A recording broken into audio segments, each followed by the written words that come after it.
Ano ba sabi? Makinig ka. Pwede mag-imbestiga. Sagot. Yes. But not to prosecute. So there are two terms, sir. Pwede po bang i-prosecute ang sitting vice president kung hindi pa siya na-impeach? Sa totoo pwede. Diyos mío, Marimar. Diyos mío, Marimar. Saang diksyonary nyo ba nakuha yung mga pinagsasabi nyo? Pinapari to active niya yung effectivity ng kanyang office order for 10 days. Pwede ba yun? Ang problema naman ito is if you will follow his ang first question doon, can an acting ombudsman issue an office order that will supersede memorandum order of a full ombudsman, no? Kasi si Ombudsman Martires, ombudsman yun na he really went through the process, ang tagal niya. Yes. Good morning mga kasama. Nandito na naman si Kuya Goods nagbabalik. At syempre kung di ka pa nakasubscribe sa ating channel, pa-subscribe na lang po at hit mo na rin yung bell para updated ka sa ating mga video. Napurnada na plano kay Bibi Sara. Nangingitim na supalpal ni dating Ombudsman Martires. Pag-iimbestiga at prosecute sa Vice Presidente maaring gawin. Ombudsman nangingitim, ha? Pwede ka mag-imbestiga. Hindi ka pwede mag-prosecute. Ang tigas ng ulo mo. Ang kulit mo. Yan ba ang balak mo? Dahil ombudsman ka na. Si BP Sara talaga ang target mo? Aba. Isip-isip ka muna, ha? Kung talagang gusto mo ba yan o nauutusan ka lang? At meron na bagong PCO. Bakit na naman nagbaklas ng PCO? Bakit ayaw? Na-promote ba? Sino ba ang bagong PCO ngayon? Isa na naman to. Ilaga ng apelido. Pangalan nito ay Moon. Stream media na hindi mapagkakatiwalaan. Nagseservisyo lamang. Siya ay dating taga doon. Pero ewan ko, bakit pumatol ito sa maging PCO? Torreon, kinwestiyon ng suspensyon ng docketing sa kaso inihain ng kampo ni Duterte sa ombudsman. Bakit hindi nyo kasi dinakit para mag-proceed sa piskalya? Talagang alam nyo na una itong yung pag-file ng case laban dito kay nangingitim Pero ang lumabas, sumatotal, hindi dinakit para magpatuloy itong si nangingitim sa pagka-ombudsman. Ito ang inaantay ng lahat. Inaantay nga ba ng gobyerno ang galit ng taong bayan? Question mark. Sa kabila na nangyayari, tuloy pa rin ang ligaya. Nako. Abangan natin yung wait there's more. Kasi yan ang hinaantay ng ating kababayan. Kailan ba yan? Sabi ni Kiko Bralsaga sa kanyang post, lagi sa kanyang post, sa kanyang FB account, sa social media account niya, October 12. Ayun, lagi kong nakikita. Gusto nyo, pakita ko rin. Maya-maya, abangan natin yan, ha? Eto, ipasok na natin. Ano ba yan? Nasupalpal ni dating Ombudsman Martires. Sino? Between the two ombudsman. Ang dating ombudsman na si Samuel Martires versus ang bagong ombudsman na si Boying Remulla. Nagbigay ng komento si dating ombudsman Samuel Martires sa naging pahayag ng bagong ombudsman na si Boying Remulla na aniyay prioridad niya o ng kanyang panunungkulan ay ang busisiin ang naging paggamit ni Vice President Sara sa kanyang confidential funds at naging irregularidad umano noong si Vice President Sara pa daw ang kalihim ng Department of Education. Ito ang naging komento ni dating Ombudsman Samuel Martires. Hindi siya pwedeng kasuhan dahil siya pa rin ay impeachable officer. Hintayin ninyo na lang na hindi na siya Vice President. Tila malinaw naman daw kasi kay Samuel Martires ang pakay kaya itinalaga bilang bagong ombudsman si Boying Remulla. Ito ay ang kasuhan, ang Vice President Sara. at hindi na ito makatakbo pa sa 2028 elections at hindi na muling makahawak pa ng posisyon sa gobyerno kailan pa man. Ngunit ang attack dog ng Malacanang na si Claire Castro agad dinepensahan si Boying Remulla. Nilinaw ng Malacanang na saklaw daw ng trabaho ng bagong ombudsman na si Boying Remulla ang pag-imbestiga sa Statement of Assets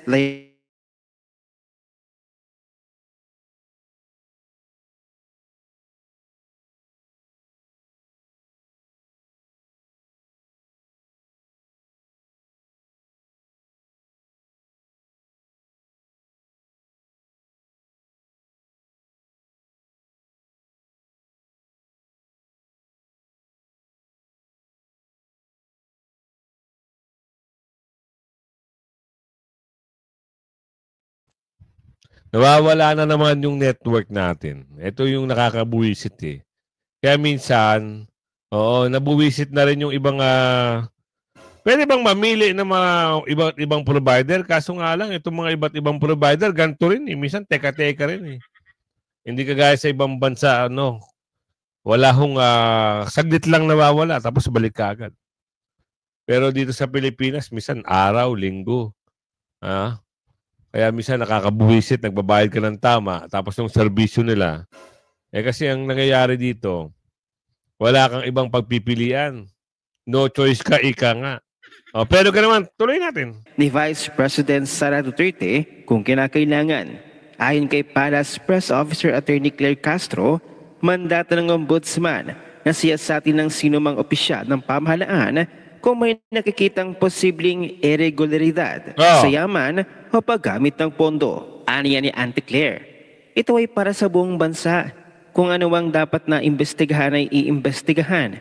Hindi po dapat na may talikuran o kaya ay tulugan. Kung ano ang nararapat na malaman ng taong bayan, dapat na imbestigahan ng ombudsman. Kasabay nito, nanawagan ng mga kritiko at taga-suporta na dapat tiyakin ng Ombudsman Remulla ang patas at walang pinapanigang investigasyon. Tiit nila kung tunay na independent ang tanggapan, dapat ding suriin ng mga ibang opisyal, ipamalas ang pagiging tapat sa mandato. Ito nakakabuwisit eh. May balita dito. Parang yung ICI, hindi ko alam kung totoo yung sinasabi na isa sa publiko na. Kasi marami nagtatanong. Inaantay nila. Totoo bang isa sa publiko yan? O talagang, kasi ngayon na parang sinabi na pribado, hindi papasa sa publiko, lalabas daw ito si Balulong. At haharap daw sa ICI. Talaga ba? Kung kailan closed door meeting, ganun na, lalabas kayo para hindi malaman ng baho. Ito naman, sarswela na naman itong ginawa nila na yan eh. Pagtatakip. Yan ang hilig nila. Magtakip ng issue. Hindi sila makawala sa taong bayan dahil noong unang panahon, walang social media, kaya nilang gawin yan. Pero ngayon, lahat ng tao may camera. Lahat ng tao, may boses. Mag-post lang yan sa kanilang social media account eh. Mag-i-spread yan para yan may pakpak. Diba? Mabilis kumalat. Kaya, wag na kayong magtago dahil mahuhuli pa rin kayo. Pag-iimbestiga ng prosecute sa Vice Presidente, eto na naman tayo. Kaya ito yung sinasabi ni Kiko Barsaga eh. Maghintay lang kayo, darating din kayo dyan. Naku, ano kaya yun? Sa October 12 daw yan eh, sabi.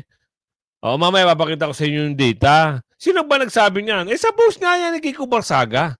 Hindi naman sa akin galing yan. Gusto pakita ko na kagad sa inyo. Sige, papakita ko na ha. Para maliwanag sa maliwanag. Ano ba yung post na yan? Lalakihan ko para mas maganda. Ano sabi diyan? October 12 will not be an anti-corruption. Rally because we cannot solve our country's problem. If we are too afraid to name the source of corruption, October 12 is anti-bongit rally. #Werpa people. Alam nyo ba yung post na yan? Kanina yan, ito. Congressman Kiko Barsaga. Yan yung page niya. Marami siyang mga post dito. Kaya, yan, siya rin nagsasalita niyan. Diba? Kaya, aabangan at aabangan talaga ng taong bayan yan. Natatandaan pa nga ng isang ano yun, magaling na abogado yun eh. Parang, nakamit ata ito dati, di umano. At sinabihan siya, ikaw bata ka, ikaw ang magbibigay sigla sa Pilipinas. Naku, ito na ata siguro yun. Oo, parang siya nga siguro yung taong magsasalba sa Pilipinas pagdating sa korupsyon. Kasi inaakala nila na ito ay may something. Diyan kayo nagkakamali.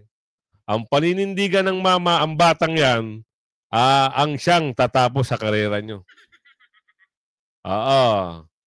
Ano na? Pag nagboses ang bata, talagang pinaniniwalaan ng milyon-milyon tao. Sabi nga ng ibang kababayan naku, kailan ba yan? Anong oras ba yan? Naku, nagtatanong na sila. Abangan ho natin kung kailan na ibabalita kung anong oras yan. I-reaction lang natin yan. Ito, pag-iimbestiga at prosecute sa Vice Presidente, maaring gawin, hindi mo maaring gawin mag-prosecute. Mama. Tinalaga ka para maging ombudsman, wala kang kikilingan, walang partisan. Nangyayari para nagsalita ka kagad hindi na gustuhan ng taong bayan yan. Nasupalpal ka ng matanda na si Ombudsman Martires. Diba? Ano sabi doon sa video? Kung nandito papasok pa yun andito pa kaya yun? Tignan ko andito pa nga. Baka nandito pa. Pasok natin yan. Ano ba sabi? Makinig ka. Pwede mag-imbestiga. Sagot. Yes. But not to prosecute. So there are two terms, sir. The power to investigate and the power to prosecute. What we have at the moment is the power to investigate and not to prosecute. Malinaw Malinaw. Hindi ko maintindihan bakit dito. Meron daw silang power mag-investigate at meron din daw silang power mag-prosecute. Pag-iimbestiga at pag-prosecute sa Vice Presidente maaaring gawin. What? Hindi mo ba naintindihan yung sinabi ni Ombudsman Martires? Kung ikaw ay nakakaintindi at ikaw ay talagang nag-aral ng law, alam mo yung sinabi nung dating ombudsman. Sabi nga ni Atty. Topacio, baka hindi nakapasok sa trial court. Sino? Hindi ko alam. Baka alam niyo kung sino. Okay, pasok natin to. Tapatan po at nanonood ang ating mga kababayan. Nandiyan po ba kayo? Kasama po ba sa priority nyo is to prosecute the Vice President Sara Duterte? Titingnan natin yung mga sa kanya, reklamo sa kanya. Kasi never ko nakita. Ang unang reklamo na final sa kanila ay actually final sa ni Trillanes. Hindi ko na nakita yon. Kasi Taka lang, mama. Wow. Ang sagot dyan, dapat alam mo.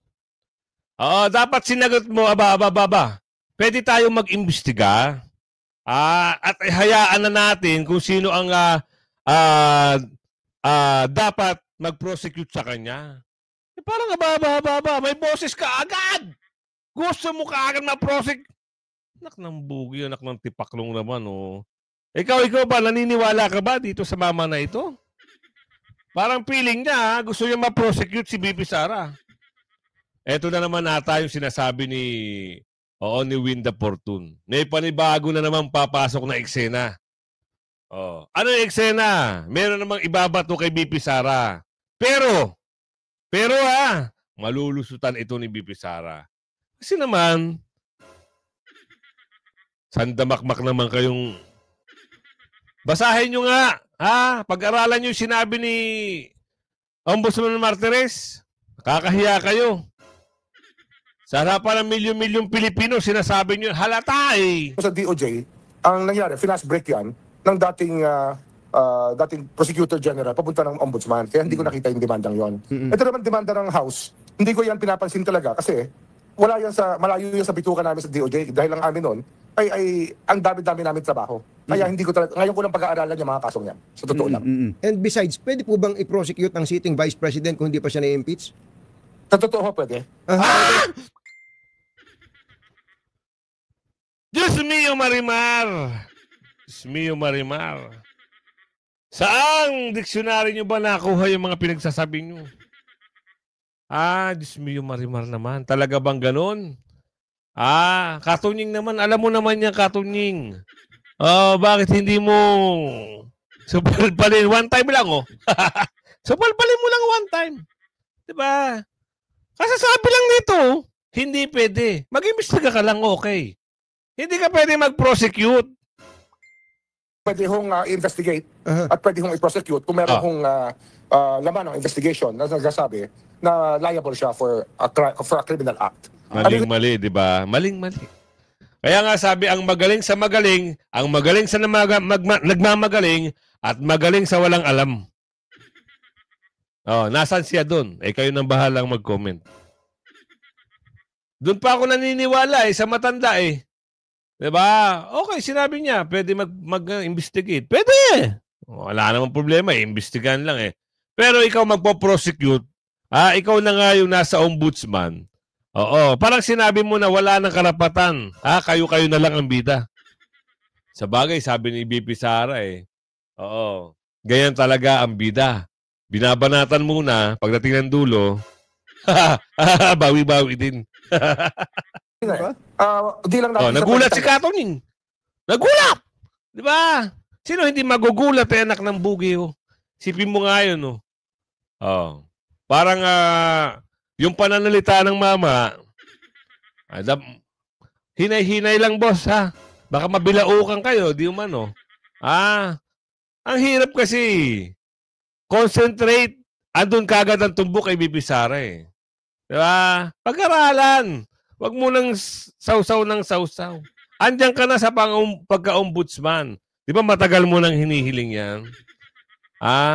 Pero yung babanatan mo kagad, mali-mali naman, hindi pwede. Sa powers natin. Pero pwede natin i-prosecute po. Ganun lang po yan. Kahit po, congressman at senators, hindi po natin pwede i-remove yan, pero pwede natin i-prosecute. Kasi yun po yung sinasabi ng batas. So, in the same manner, pwede rin po bang investigahan at i-prosecute ang sitting president? Imbestigahan pwede. Sa totoo lang pwede. Oo. Paano yan? Kailangan hindi mo pwede i-remove. Kailangan impeachment pa. Kita mo? Salungat kagad Imbestigahan pwede. Pero hindi mo kagad pwedeng i-remove. Impeachment. Parang ganun lang din naman yan Presidente, BP Presidente, parehas lang yan Tapos kay BP Sara, prosecute pwede.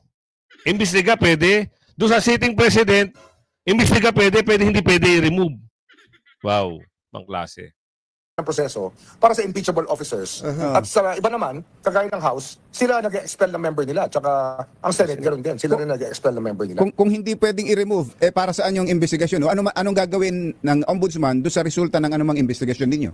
Ibibigay mo yan. Kung sabihin natin sa Senate President, ibibigay mo sa Senate President. Kung sa Senate, kung Senator ang nasa sakdal. At yung resulta ng investigasyon, ibibigay mo rin yan sa House. Actually, upon conviction lang yan, aalisin. Kung na-convict na yan sa Sandigan Bayan, saka aalisin yan. Saka yan madadrop from the rolls. Kung Vice President? Ano ho yan? Impeachment pa rin yan. Ibibigay natin yan sa sa impeachment pa rin. Sa Speaker of the House. Ano ba talaga? Kanina pwede. Diba? Dapat be fair. Yung pagpapaliwanag nyo parang lutang kayo Sabi ni Aling Ledesma Diba? Pwedeng imbestigahan, hindi pwedeng i-prosecute. Ganun din kung sino yung sitting president. Pwedeng imbestigahan, hindi pwedeng i-prosecute. Pwede, impeachable parehas. President, Vice President, kayo, Ombudsman, sino pa ba? Sino pa ba? Tatlo. Comelec. Hindi ko alam sa senador. Pwede yan ma-impeach. Imbestigahan, gawin nyo pag-iimbestiga. Ngayon pag-aaralan yan. Kung saang departamento isasalang yan. Pero kung halimbawa, gagawa na naman sila ng kwento, February 6, 2026. Malapit na. October na ho. So, papasok na tayo sa kalagitnaan dahil 9 na ho ng October. Papasok na naman tayo ng kalahati ng October. November. December, January, February, March. October, November, December, January, February. 4 months. Napakasimple na lang ho ng buwan na yan. Doon na naman sila atake. Etong mga durobo na sa taga-kamara, magtutulong-tulong na naman yan. Sa pamamagitan nila, kakampi nila yan, sinangingitim. Kakampi nila yan. Hindi pwedeng hindi kakampi yan. Ngayon, doon na yan magpa-file ng mga kaso, ganto-ganto, kwentuhan na naman si BP Sara. Ang tanong, uusad ba yan? Hindi natin alam. Aalamin pa natin yan sa mga susunod na kwento. Kaya nga, nagulat tayo, bakit nauna pa siyang na-promote kesa dito sa dakiting ng kaso? Kasi, pinal na ho ng kaso yan.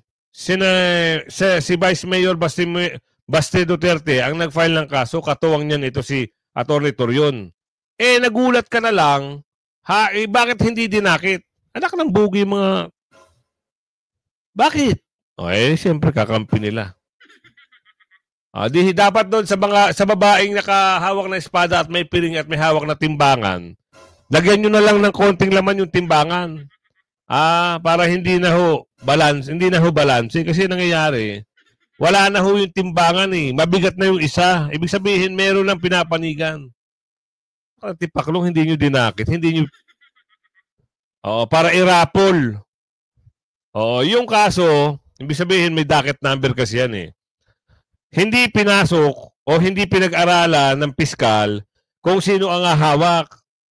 Di na una pang nakaupo na ombudsman, hindi na, ibig sabihin yung kaso parang nabaliwala.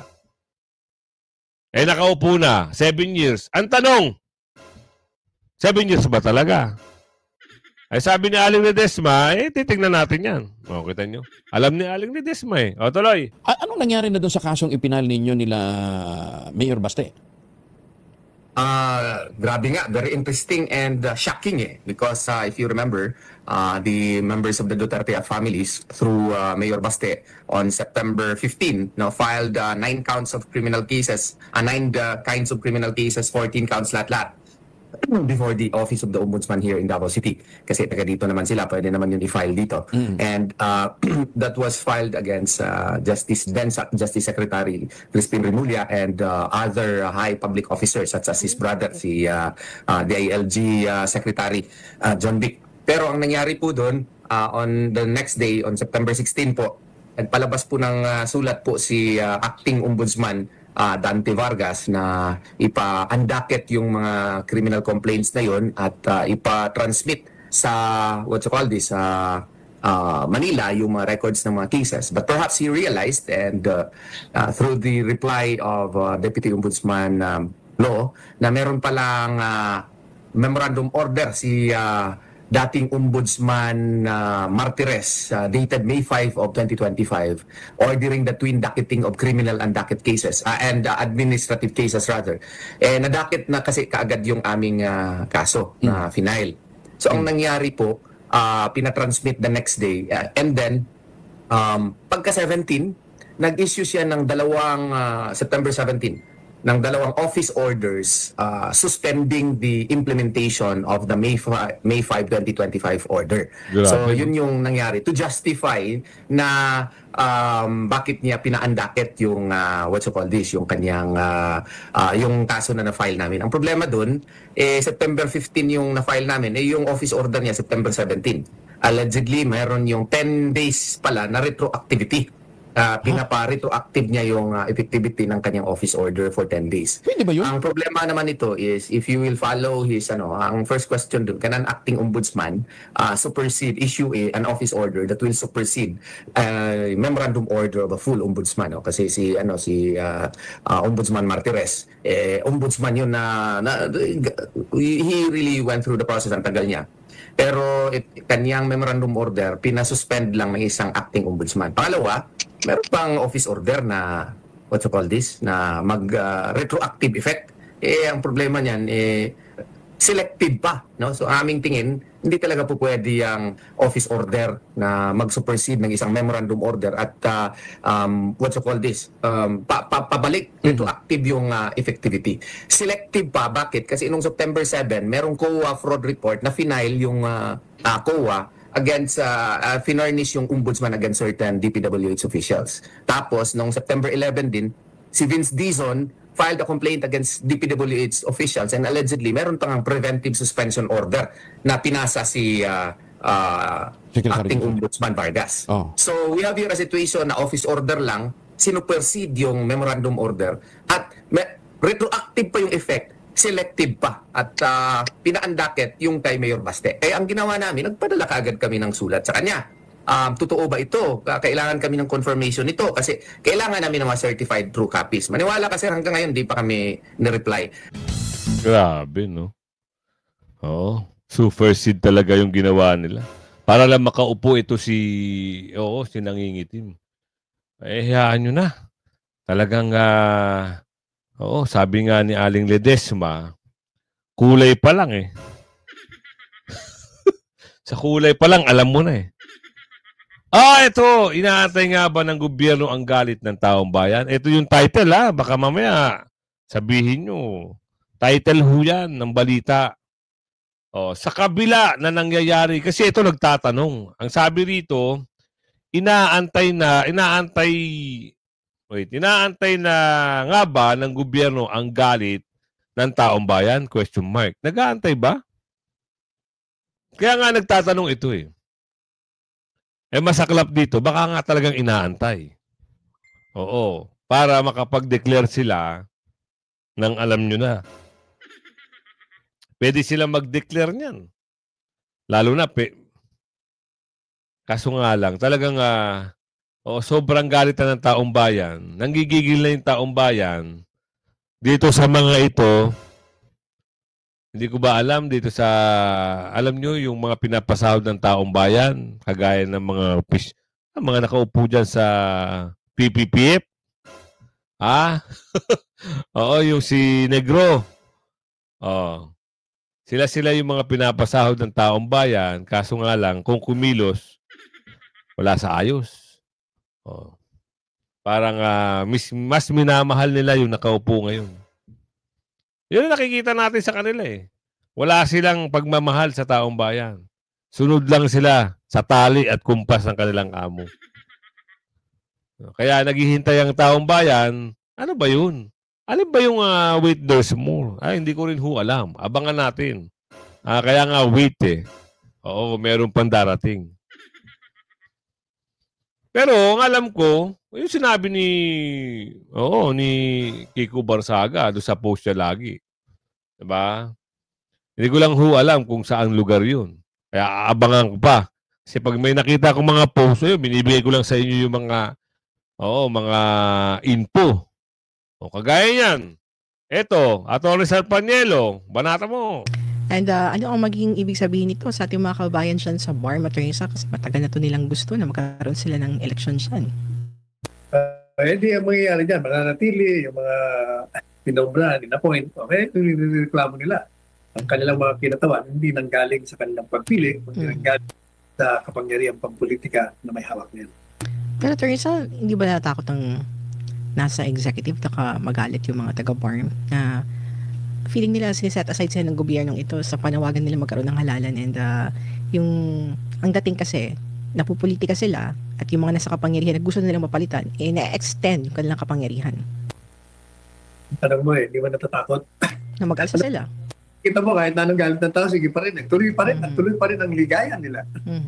But up to what extent, Atty. Rizal? Kasi yung galit na nakita natin, Atty. Rizal, kumbaga, kung sa percentage, hindi ko pa nararamdaman na 100% na galit talaga, Atty. Rizal. To the point na I would compare it to Nepal and Indonesia, nagkaroon na ng pagsusunog ng mga infrastruktura ng gobyerno, nanakit na talaga ng opisyal ng gobyerno. Wala pa tayo sa puntong gano'n, Atty. Rizal. Ang nakatikim pa lang naman, yung mga polis.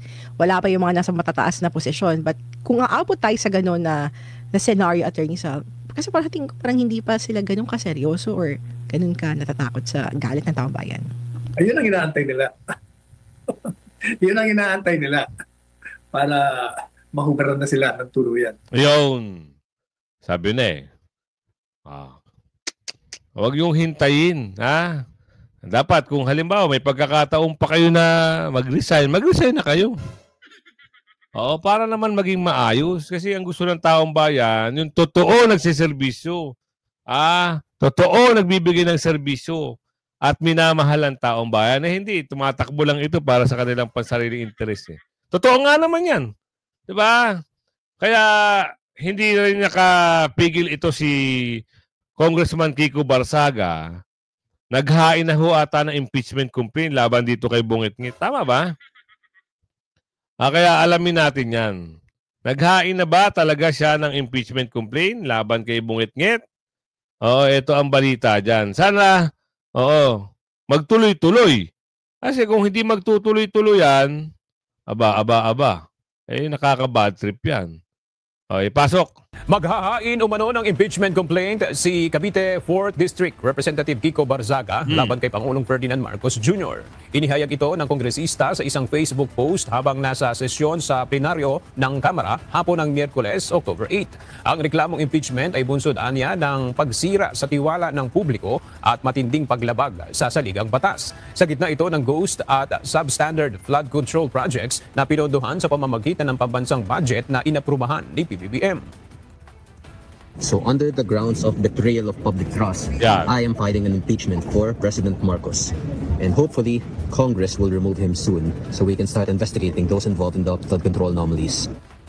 Sana, kampihan ito ng mga magagaling na congressman. Pero yung mga may tali na congressman, sigurado. Iiwas yan. Kaya kung umabot ka sa video natin ito, hanggang sa muli, pakilaging share. Bye-bye.